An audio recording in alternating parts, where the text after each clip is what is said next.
अच्छा, थोड़ा पीछे चलते हैं। 2013 के आम इंतखाबात हुए, मई में 90 पे एक एपिसोड हुई। वहाँ पे जो MQM के उस वक्त की क़यादत थी, इत्तलात ये आई कि उनको MQM के कारकुनों ने घेरा, उनको वहाँ पे ज़दोकोब किया गया, उन पे वहाँ पे मुबैना तौर पे तशद्दुद किया गया, और फिर बहुत सारे लोग MQM को छोड़ के चले गए। आप मई में नहीं गए, कुछ दिन बाद गए, आप सेनेटर थे उस वक्त। क्या हुआ था उस दिन रात में MQM की 90 पर?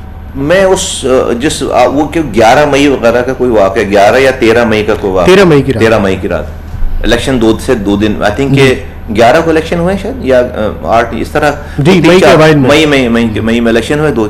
मैं नहीं था 90 पे उस वक्त, मैं घर आया था उससे कुछ पहले, रात के 2-2:30 बजे का वाक़या है, तो मैं नहीं था 90 पे उस वक्त जिस वक्त ये वाक़या हुआ है। ज़दोकोब जो है वो फारूक सत्तार साहब को और वासे जलील को और कुछ और लोग होंगे, और वो अल्ताफ़ हुसैन साहब नशे में थे, जैसे जो वो रहते हैं उस नशे में उन्होंने कुछ लोग बुलवाए बाहर से, और अपनी कहते हैं उस दिन जो कारकुन है उनको आम कारकुनों ने भी कभी नहीं देखा। वो हमें तो सारा फिर पता है क्या। और फिर उन्होंने वहाँ पे खास वो टारगेट किलिंग वाली टीम, मुझे नहीं पता कि वो टारगेट किलिंग करवाते थे, उनसे क्या करवाते थे, बट एनीवेज वो उन्होंने बुलवाए, कुछ लोग बुलवाए। और क्या था मसला, हम कराची की सारी सीटें जीत चुके थे और एक क्लिफ्टन की सीट जो है वो हम हार रहे थे। अब अल्ताफ़ हुसैन साहब को ये एक्सेप्टेबल नहीं थी ये वाली बात, और उनको पता था कि उन्होंने पिछले 4-5 साल तक खराफात की हैं सियासत में। पीपल्स पार्टी से 2008 से 2013 5 दफ़ा हुकूमत से निकले और 5 दफ़ा हुकूमत से में शामिल हुए हैं। रात को तकरीर करवाते थे, हमसे प्रेस कॉन्फ्रेंस करवाते थे कि भाई पीपल्स पार्टी बहुत बुरी जमात है, और सुबह होने से पहले रहमान मलिक साहब की कॉल चली जाती थी महरूम की, और हम ही खड़े होकर जो है वो फूलों की पत्तियां निछावर कर रहे होते थे। उस क्या था रहमान मलिक मरहूम साहब के पास? अब वो जानते हैं, और अल्ताफ़ हुसैन साहब जानते हैं, वो डायरेक्ट जाते थे उनके घरों पे, कूलर वूलर का तोहफा लेकर जाते थे उनके पास। तो एनीवेज, तो ये पता था अल्ताफ़ हुसैन साहब को कि ये सारा कुछ जो है ना वो गंद मचाई उन्होंने है, और जिसकी वजह से पहली दफ़ा 2013 के इलेक्शन में कराची के लोगों ने एक खामोश इंतकाम लिया। ठीक है, बिल्कुल ठीक है, इंतकाम लिया। और फिर वो एक बहुत बड़ा वोट पीटीआई को पड़ा पहली दफा वो वोट, और वो बिल्कुल जेन्युइन वोट पड़ा पीटीआई को, जेन्युइन वोट, और एक सीट वो निकाले, और बकिया जगहों से भी उनको जो है वो हजारों में वोट पड़े। ठीक है ना। तो अजीज़ाबाद वाली सीट पे भी बहुत सख्त कंटेस्ट, अजीज़ाबाद वाली सीट तो देखें हमेशा से सख्त होती है, हमेशा से टफ होती है। एक जमाने से कभी भी अजीज़ाबाद वाली सीट जो है वो बहुत वो नहीं रही। तो उसके बाद पीटीआई ने 2 जगहों पे पीटीआई की खवातीन बैठ गई मुजाहरा करने के लिए, एक जो है वो 3 तलवार पे और एक 5 स्टार चौरंगी पे। अल्ताफ़ हुसैन साहब को ये बात अच्छी नहीं लग रही थी। वो जो चाह रहे थे वो यहाँ के लोग वो करने के लिए तैयार नहीं थे और करना नहीं चाहते थे जो वो चाह रहे थे। ठीक है, क्या चाह रहे थे? वो छोड़ने वाली बात को वो जो चाह रहे थे वो करने के लिए यहाँ पे हम यहाँ पे सिस्टम जो है वो अल्हम्दुलिल्लाह हमें इतना शऊर होश आ चुका था कि वो नहीं, वो अब तो वो जो अपनी पुरानी वो जो अपनी एक लोगों के वोट उनके खिलाफ डालने की फ्रस्ट्रेशन, और एक जो है वो पीटीआई को जो वोट मिला उस 2013 में, और ये जो सारे हम ये समझा रहे हैं उनको दोनों कि भाई जश्न मनाओ यार, हम पहले से 2008 से भी 1 सीट या 2 सीटें हमारी बढ़ गई हैं, तो इसको जश्न में कन्वर्ट करो इस वाली बात को। लेकिन वो होश हो तो समझ में आए ना। सुबह और शाम शराब पीकर नशे में धुत एक इंसान जो है वो फैसले कर रहा है, उसको समझ ही नहीं आ रही बात। वो रोना गाना मचा रखा है, फोन पे गालम गलोज मचा रखी, वो करते करते करते करते करते ये उनको अपनी जो है वो भड़ास निकालनी होगी, तो वो उन्होंने कन्वर्ट कर दिया सारा के जो है वो लोगों के ऊपर, हमाद सिद्दीकी के ऊपर, उस वक्त की राब्ता कमेटी के ऊपर और केटीसी के ऊपर। अबे यार उन्होंने तो तुम्हें सीटें निकाल के दी हैं बेवकूफ़ आदमी। तो ये करके और बाहर से कोई लड़के वड़के बुलवाए और उन लड़कों से बदतमीजी करवाई पहली दफ़ा। लेकिन वो अल्ताफ़ हुसैन की आखिरी बदतमीजी होगी मेरा ख्याल है। ठीक है, वो शायद उनको ये था उनको ये घमंड कि वो जिसको चाहें जब चाहें जो चाहें करें, और फिर बाद में भाई भाई करके माफ़ी मांग के लोग आ जाते थे। उनको इस दफ़ा थोड़ा सा जो नया तजुर्बा हो गया ये वाला, और वो जो फिर वो जो MQM उस वक्त से उसके बाद से गिरी है, संभल नहीं पाई, तो संभल नहीं पाई है, फिर संभल नहीं पाई है। तो मैं अगस्त में मैं चला गया हूँ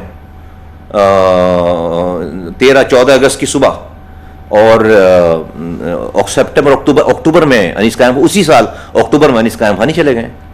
वो दिन है और आज का दिन है कि जो है वो बस फरियादें करते रह गए सारे। उसके बाद ज़हरा शायद पीटीआई की खातून रहनुमा, उनका मर्डर हुआ, इल्ज़ाम लगा एमक्यूएम पे, एमक्यूएम हुआ, क्या वाकई एमक्यूएम बरी हुआ? लड़का तो जिसके ऊपर इल्ज़ाम लगा वो अरेस्ट हुआ, फिर वो तो बरी हुआ, साबित नहीं हुआ ये तो मुझे नहीं पता इस वाली बात का।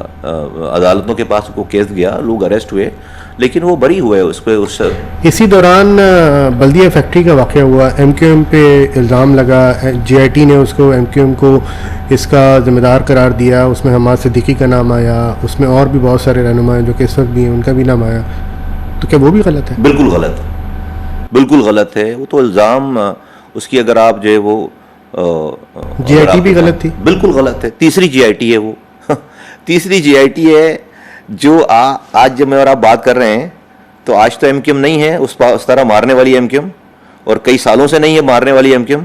तो शाहिद भाईला और राशिद भाईला, क्या नाम है दोनों भाइयों के नाम है, तो वो मुल्क में क्यों नहीं है, भागे हुए क्यों हैं? आज तो जो वो एमक्यूएम नहीं है ना मारने, आज आए ना कारोबार करें। एक जर्मनी में बैठा हुआ है और एक कनाडा में बैठा हुआ है, वो क्यों भागा हुआ है? और आपको पता है कि इस केस में 4 चौकीदारों को सजा हुई हुई है, पख्तून है चारों, 4 चौकीदार, एक ही एंट्री है उस गेट की जिसपे वो बैठते थे, ऊपर कैमरा लगा हुआ है? और इन सारे ये बोले को और इनको सजा देने के साथ साथ आपने उन 4 चौकीदारों को भी सजा दी। क्यों? क्योंकि वही तो विटनेस है कि कोई अंदर गया नहीं गया। तो अगर आप उनको विटनेस से आप उनको कल्प्रिट में कन्वर्ट नहीं करते तो सजा ही नहीं बनती। न कैमरे में तस्वीर है, आज एक मोबाइल फोन छीनने की वीडियो दिखाते हैं, तला साहब अब नहीं दिखाते। तो इतने बड़ी फैक्ट्री में शाम के 5 बजे सारे लोगों के हाथ पैर बांध के कोई जलाने आए, 3500 आदमी था उसके अंदर, कोई वीडियो नहीं है उसकी, कोई तस्वीर नहीं है उसकी। कहते हैं उसको तल्फ कर दिया। किसने तल्फ किया? क्यों तल्फ किया? किसने तल्फ किया? नाम लो, किसने तल्फ किया? तो आपने क्या किया है कि चूंकि उसको उस वक्त के लोगों को सजा देनी थी, इतना बड़ा केस बना लिया था, एमक्यूएम का नाम बिकता है, आपने उनको भी जो है वो 25-25 साल की सजा दे दी उनके साथ, और बेचारे अंदर जेल में एक बड़े मियाँ की बेचारे के बाबा की डेथ भी हो गई उसके अंदर। ये बिल्कुल गलत 2 नंबर केस है। कोई किसी को भी लाके मेरे सामने बिठाएं, भाई देखिए एमक्यूएम कितनी बुरी है ये हमसे ज्यादा कौन जानता है, बता तो रहे ना हमने बगावत नहीं की क्या? ये सिग्नेचर नहीं है एमक्यूएम। इसके अलावा कितनी फैक्ट्री में हाथ बांध करके लोगों को जो है वो एमक्यूएम ने जलाया हो, ये एमक्यूएम का काम नहीं है, एमक्यूएम का तरीकेकार नहीं है ये। हमने वहां पर रेस्क्यू का काम किया है।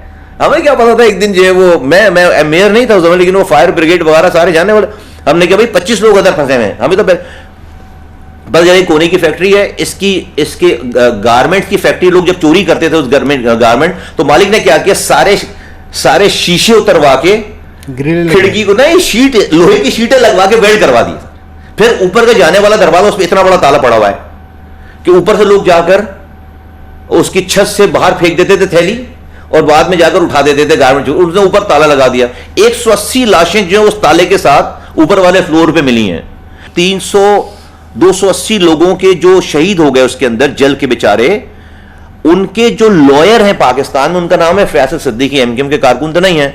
आप उनकी किताब पढ़िए, आप उनकी किताब पढ़िए, उन्होंने किताब लिखी है इंटरनेशनल राइटर्स के साथ मिलकर, उसमें पूरा चैप्टर है बल्दिया फैक्ट्री के ऊपर, जो कि आज फैसल सिद्दीकी बहुत बड़ा बैरिस्टर है इस मुल्क का, नामवर आदमी है। उससे पूछें कि जो है वो बल्दिया फैक्ट्री में आग लगी है एक्सीडेंट से, मालिकों की गलती से, या आग लगाई गई है, वो आपको बताएगा। मेरी बात ना माने, वो आपको बताएगा। बिल्कुल फ्रॉड केस है ये, बिल्कुल गलत केस है ये, क्योंकि उस वक्त की एमक्यूएम के खिलाफ ऑपरेशन करना था, चीजें करनी थी गलत। इससे क्या होता है कि आप कुछ सही भी बात करते हैं कल को, तो वो बात भी इसी तनाजुर में ली जाती सारी बात। तो वो उसमें एक उन्होंने नीचे फ्लोर, मैं चूंकि इसको फॉलो किया है, हमसे आप की तरह के लोग सवाल करते हैं, तो मैंने तो उसकी पूरी डिटेल मेरे पास है। उसने मालिकों ने एक वुडन फ्लोर डाला कर था बेसमेंट में, उसमें आग लगी है सारी चीजें। फिर मजे की बात है, जैसे मैंने आपको कहा कि भागे में, अभी तक भागे में, क्योंकि उन्होंने 2 नंबर गलत उस पर वो किया है। तीसरी बात यह है कि ये सारा निज़ाम, जैसे भत्ते वाली बात में कर रहा था, ये भत्ता एमक्यूएम के लिए लेना, उस वक्त लेना, इन दोनों भाइयों से क्या मसला था? उसके लिए फैक्ट्री को आग लगाने की जरूरत थी? वो 4 लड़के आते, उसको जो है मोटरसाइकिल पे बीच पे बिठा के लेकर जाते, और वो जो है वो जितने पैसे मांगते देता, और जो है वो और लोग भी मैं बता रहा हूं भाई, जो कहा मैम ये सिग्नेचर ही नहीं है, ये वाला सिग्नेचर कितनी फैक्ट्री में एमक्यूएम ने जो है वो आग लगाई है। तो ये 2013 का ऑपरेशन एमक्यूएम के खिलाफ करना था, आपके मुताबिक इल्जाम लगा दिया गया। 92 का ऑपरेशन करना था, जिनापुर का नक्शा बना दिया गया। तो हमेशा एमक्यूएम क्यों टारगेट पे रही? नहीं देखिए, मुझे नहीं लगता कि ये बल्दिया फैक्ट्री को बेस बनाकर ऑपरेशन शुरू किया गया, मुझे नहीं लगता है इसको, वो एक वन ऑफ द एपिसोड था। तो फिर आप तो कह रहे हैं ना कि इसी पे ऑपरेशन शुरू किया? नहीं, मैं ऑपरेशन की बात नहीं कर रहा, मैं इल्जाम की बात कर रहा हूं। इल्जाम, आपको पता है ना कि मालिकान 6-6 महीने जेलों में बन रहे हैं, फिर जो उनको लाड़काना की अदालत से जाकर बेल दिलवाई गई, पता है आपको? यहाँ की अदालतें उनको बेल दिलवा देने के लिए तैयार नहीं थी। मैं उस वक्त कहीं और, तो वो खबर मैंने ब्रेक की थी, मुझे पता। लाड़काना की, यहाँ के बिजनेसमैन गए लाड़काना की अदालत से उसको जो है वो बेल, और उसके बाद से जो भागा हुआ है वो आज तक भागा हुआ है। तो मुझे कभी कभी जो है वो बहुत अफसोस है कि इसी तरह के कामों की वजह से हम सही जो जेन्युइन जो किसी की गलती है ना, उसके ऊपर भी पर्दा डाल देते हैं। वही एमक्यूएम क्या करती थी, और अगर ऐसा था तो हमने की ना बगावत, उस वाली एमक्यूएम से बगावत हमने की है ना। लेकिन मैं ही बैठकर कह रहा हूं यार नहीं, ये वाला काम एमक्यूएम ने नहीं किया, आ जाओ ना मुझसे बात करो ना, ये वाला काम एमक्यूएम ने नहीं किया, और कोई जो है वो नहीं कर सकता हमारे 4 सवालों को। भाई जो विक्टिम्स का लॉयर है फैसल सिद्दीकी, उसी ने किताब लिख दी कि ये काम एमक्यूएम, जो कि एमक्यूएम के मुखालिफिन में से हैं, अगर आप उनका बैकग्राउंड देखें तो। ठीक, जब आप लोग एमक्यूएम में थे उस वक्त अभी आपने नाम लिया हमास सिद्दीकी, कहाँ है हमास सिद्दीकी? हमास सिद्दीकी अल्लाह करे जहाँ हो, अच्छे हों, सही हों, अभी तो मुझे नहीं पता कहाँ है, लेकिन जब पता चलेगा तो जरूर बताएंगे आपको। मुख्तलिफ बातें चलती रहती हैं, अभी फिर बातें चली कि हमास सिद्दीकी वापस आ रहे हैं, इलेक्शन से कबल बातें चली थी हमास सिद्दीकी वापस आ रहे हैं, तो क्या वापस आ रहे हैं? कोई आपके साथ राब्ते में है? नहीं पता कि कौन ये बातें कर रहा है। हम तो बातें तो बहुत सारी, जब से हम आए बातें तो पता नहीं कितनी बातें, पता नहीं कौन कौन आ रहा था, चला जा रहा था, हो रहा था, तो ऐसा तो कुछ भी नहीं हुआ। जब कोई ऐसी बात होगी तो हम डंकी की चोट पर बताएंगे आपको कि क्या हो रहा है। आप बाहर चले गए, वापस आए, मार्च 2016 में एक धुआंधार प्रेस कॉन्फ्रेंस की धमाका कर दिया कराची की सियासत पे। 2.5-3 घंटे तवील प्रेस कॉन्फ्रेंस, सारे चैनल्स लाइव कट कर रहे हैं। बानी एमक्यूएम का नाम इस तरह चलाना, मुझे पता है कि मैं एक वर्किंग जर्नलिस्ट रहा हूँ, पिछले 2 दिहाइयों से ज़्यादा काम करते हुए हो गया है, बड़ा मुश्किल था। क्या करिश थी, क्या कोई पीछे था आपके अंदर, कोई गुस्सा था, किस कराची के लिए कुछ करने का जज्बा था? वो जो प्रेस कॉन्फ्रेंस की वो क्या था? आपने खुद बताया कि आप 2 दहाइयों से ज़्यादा आपने इस काम में लगाया है, इस जर्नलिज्म में, तो ताला भाई आपने कितने लोगों को किसी के कहने पे ये काम करते हुए देखा इस तरह से? ये कहने पे और करने पे कन्विक्शन के साथ। एमक्यूएम की तारीख में 2 लोगों ने अलहदगी की, आफाक अहमद, मुस्तफ़ा कमाल अनीस का फर्क है, डटे रहे। फर्क है। जिनका आप नाम ले रहे हैं वो ट्रक, उनके साथ जो है वो आर्मी के ट्रक आते थे, उस वक्त नहीं आते थे, जो है वो ये लोग वर्दियों में घूमते थे उस वक्त इस्टेब्लिशमेंट ने, ये तो कोई ढकी छुपी बात नहीं है, ट्रकों पे लेकर आए इनको तस्वीरों के साथ, छुपी हुई बात भी नहीं है। मुस्तफ़ा कमाल के साथ तो एक सिपाही भी नहीं आया, अनीस कायम खानी के साथ एक सिपाही भी नहीं आया, ठीक है। और हमने पहले दिन आकर जो 19 लोग नहीं मारे, किसी यूनिट ऑफिस पर कब्जा नहीं किया, किसी सेक्टर ऑफिस पर कब्जा नहीं किया, किसी एमक्यूएम के कारकुन के घर पर कब्जा नहीं किया। हमने तो आकर अपनी जगह पे बैठकर खुद मरने के लिए आए, मारने के लिए नहीं आए, खुद मरने के लिए आए। लेकिन मरने से पहले आपने बोला क्या ताकत थी, हमने दुनिया और ये सारे जहां के सारे खलफशार में हमें ये चीज़ समझ में आ गई कि सबसे बड़ी ताकत मारने मरने और जिसके पास जाकर खड़ा होना है एंड में मरने के बाद, वो अल्लाह की ताकत है। जिस दिन हमने उसको बड़ा माना है ना, सही मायनों में मानते तो थे, समझते नहीं थे, तो मेरे नज़दीक सारी दूसरी ताकतें कीड़े मकोड़ों से ज़्यादा उनकी औकात नहीं थी। बस ये ताकत थी। और हमें लगा कि चूंकि रब ने हमें यहां तक पहुंचाया है, मेरे सामने बड़े पर्दे को उठे हुए हैं, अगर इन बातों को आवाज लगाए बगैर हम मर गए अगर, तो हमें जो है वो रब के सामने हिसाब देना पड़ेगा। और हम आए और हमने बात कर ली। हम तो ये सोच के भी नहीं आए थे कि हमारी प्रेस कॉन्फ्रेंस को कंप्लीट भी हो जाएगी या वो दिन भी गुजर जाएगा। उस वक्त सच बोलने की, इन बातों के करने की सबसे छोटी सजा इस शहर में मौत थी। आप इससे बेहतर कोई नहीं जानता। 9-0 खुला हुआ था, ये 51 लोगों ने उधर खड़े होकर रात में, उसी रात में सब लोगों ने मेरे खिलाफ, हमारे खिलाफ प्रेस कॉन्फ्रेंस की ना। 51 इतना बड़ा आप मोन्टाज आज भी निकालें, 3 मार्च 2016 को जरा वो करें, आप गूगल करें तो 3 बजे मेरी प्रेस कॉन्फ्रेंस खत्म हुई है, और जो वो रात 7, 8, 9 बजे 11 बजे भाई की तरफ से 90 पे खड़े होके, जो वो मैं नाम नहीं लेना चाहता, अब तो सारे लोग हमारे साथ ही बैठे हुए, तो ये 50 लोगों से ज्यादा उन्होंने तकरीर की उधर वहां पे, और हमें कहा कि हम आईएसआई के एजेंट हैं, हम कौम के गद्दार हैं, और हम जो है वो किसी के कहने पे और so on and so fourth, और जो कायद का गद्दार है बस वो मौत का हकदार है।